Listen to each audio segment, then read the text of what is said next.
Forever? Yes. So kung wala, pwede tayo hawak para mahawak tayo sa forever mangrove. Forever. Yan, hawak si ma'am. Okay, so nag-harvest po yung mga paddlers natin ng lato. Yes. Actually, fresh na fresh yan, ma'am. Dito pa lang Yes. So kung anong nakikita nyo po sa beach area na binibenta ay galing yan dito lahat.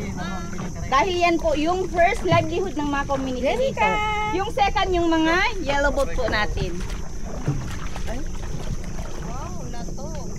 Okay, so alam niyo po ba kung bakit kayo pinapahawak po sa forever natin mangrove? Dahil po yung inter-area ng lagoon natin is 182 hectare, nag-iisang forever po yan. Kaya kayo pinapahawak ko, ma'am, sir.